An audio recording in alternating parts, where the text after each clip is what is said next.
Jadi apa namanya tadi ya public hearing sama apa namanya perlindungan terhadap korban, terutama korban kalau jadi pelapor itu bagaimana regulasi seharusnya melindungi gitu. Tapi kalau menurut Bang Jack nih Hmm, apa namanya kalimat tanpa persetujuan korban ini, sorry ya pembahasannya itu agak balik lagi ke depan tadi gitu.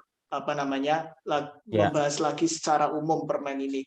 Kalimat tanpa persetujuan ya. korban ini menurut Bang Jack tepatkah kalimatnya atau seharusnya bagaimana? Karena kalau kita mendengar ini ya ini pendapatnya dari Prof. Romli itu guru besar Universitas Pajajaran itu Hmm, beliau intinya bilang bahwa saya ngerti maksud baik peraturan menteri ini jadi menjelaskan pelecehan seksual itu seperti apa dan ini jadi jelas misalnya orang nggak bisa berdalih oh ini apa kegiatan saya bukan pelecehan nggak ada aturannya ini udah ada aturannya nih kegiatannya kayak gini ini hmm, termasuk pelecehan tetapi hmm, Prof. Romli at the same time juga menyayangkan kalimat tanpa persetujuan korban gitu.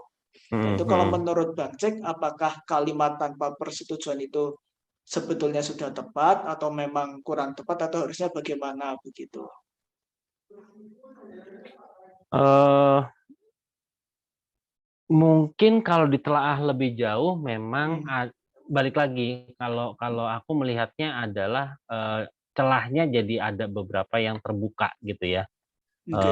Aku lebih melihatnya ke sana gitu.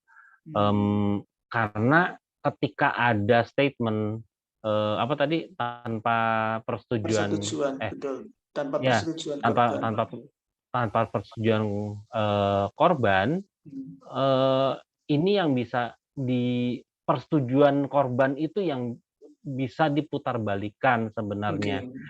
Jadi apa ketika misalnya aku juga nggak tahu, tapi paling paling apa paling real yang pernah aku alamin yang tadi aku ceritain gitu ya, bahwa Hmm, bahwa ada orang-orang yang memang tidak punya kapabilitas untuk mengetahui apakah ini pelecehan seksual atau bukan, hmm, apakah ini wajar atau tidak untuk dilakukan, dan mereka tidak punya kapabilitas untuk menilai itu, dan hmm, akhirnya itu yang nanti di twist gitu loh. Kalau hmm, saya sih balik lagi ke situ ya, ininya kekhawatiran saya oke. lebih lebih ke situ gitu.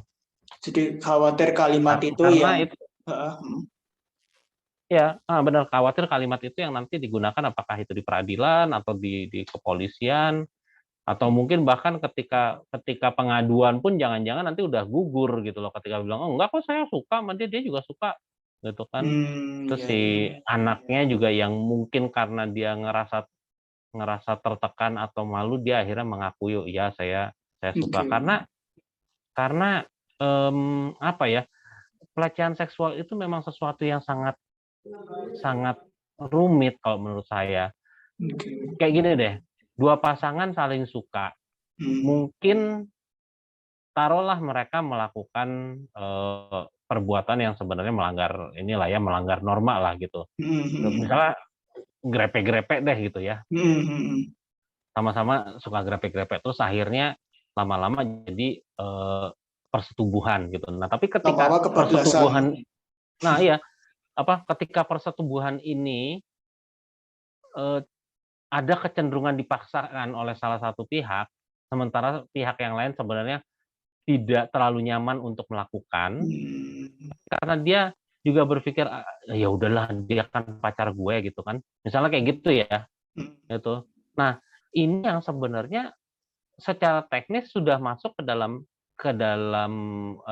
pelecehan seksual atau pemaksaan gitu oke. ya, tetapi secara legal bisa dipatahkan karena itu tadi Hmm, korbannya dianggap setuju, kan dia pacar gue, orang dia iya, juga iya, mau kok iya.